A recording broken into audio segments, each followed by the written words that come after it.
वेताळ साहेबांच्या पावननगरीमध्ये आज आपण लाईव्ह महाराष्ट्र झोन या लाईव्ह न्यूज चॅनेलच्या तिसऱ्या वर्धापन दिनानिमित्त सर्वजण उपस्थित राहिल्याबद्दल मोडणीमकरांच्या वतीने व मोडणीम ग्रामपंचायतच्या वतीने सर्वांचं मी या ठिकाणी आभार मानतो।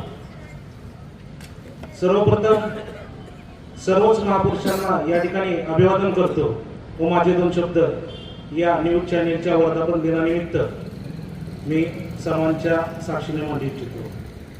खऱ्या अर्थाने पत्रकारिता व एखादी बातमी असेल किंवा तळागाळातील घटक असतील यांच्या समस्या मांडण्याचं काम या ठिकाणी पत्रकार बंधू करत असतात। लाईव्ह महाराष्ट्र झोन बद्दल जर आपण बोलायचं झालं तर कोणतीही समस्या असू द्या, काही लोकांच्या अडचणी असतात त्या अर्ज करून किंवा शासनाच्या दरबारी चक्रा मारून सोडवल्या जात नाही, परंतु एखादी समस्या असेल पत्रकार रमेश सिरसट असतील यांच्याशी लोकांनी संपर्क साधतात व त्यांना खऱ्या अर्थाने न्याय मिळवून देण्याचं काम या चॅनेलच्या माध्यमातून होत आहे।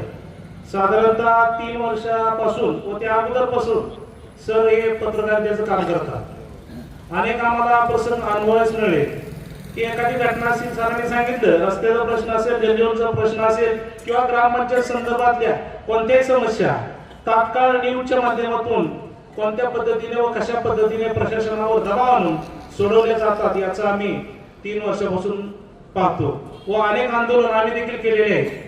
अनेक समस्या मांडलेल्या असतील, घरकुल असेल, इतर प्रश्न असतील, पाण्याचा प्रश्न असेल, हे जर आपण मांडायचं म्हणलं जनतेपर्यंत जर फास्ट जायचं असेल तर लाईव्ह झोन महाराष्ट्र न्यूज चॅनलच्या माध्यमातून या ठिकाणी अनेक राजकीय मंडळी असतील, सामाजिक कार्यकर्ते असतील, यांना खऱ्या अर्थानं आपण न्याय दिलेला आहे।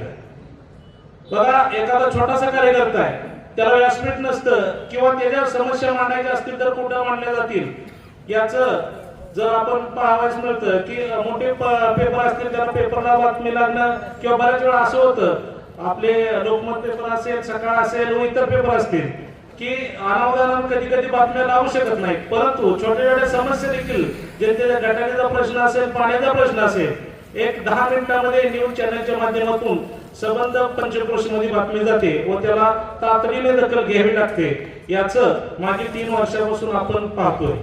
म्हणजे काय, ज्या लोकांची नाळ राजकीय मंडळी परिषद केलेली नसते किंवा प्रशासन माहीत नसतं, पंचायत समिती अधिकारी असतील किंवा इतर अधिकारी असतील यांच्यापर्यंत जी लोक जाऊ शकत नाहीत ते आपल्या गल्लीमध्ये, आपल्या घरामध्ये किंवा ग्रामपंचायतचे जे काही प्रश्न असतील त्यांना न्याय मिळवून देण्याचं काम न्यूज चॅनल करत असतं।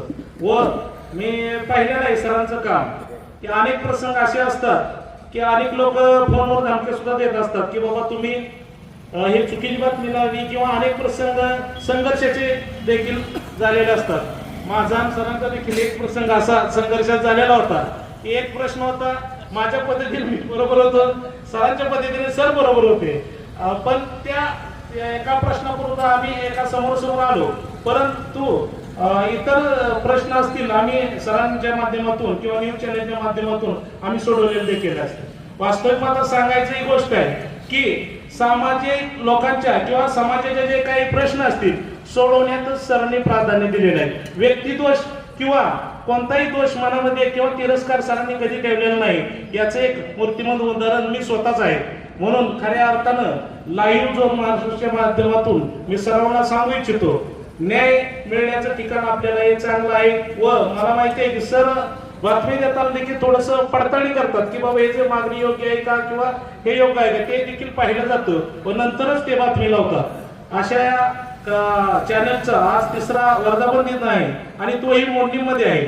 आता जर आपण पाहिलं की संबंध महाराष्ट्रामध्ये चॅनल पोहोचलेला आहे। आता सांगितलं सरांनी की 37,500 सबस्क्रायबर व 1.5 कोटीचे व्ह्यूअर्स झालेले आहेत। म्हणजे मोडणीचं एक चॅनल आपल्या या महाराष्ट्राच्या कानाकोपऱ्यात गेलेला आहे, याचा मोडणीकर म्हणून मला सार्थ अभिमान आहे व सरांना सांगू इच्छितो की आपला हे चॅनल आहे हा असा जोमानं चालावा व याचं टीव्ही चॅनल मध्ये रूपांतर व्हावं हीच मी सदिच्छा ईश्वरचरणी अर्पण करतो। माझं नामात चालेल 2 शब्द संपवतो। जय हिंद, जय महाराष्ट्र, जय भीम।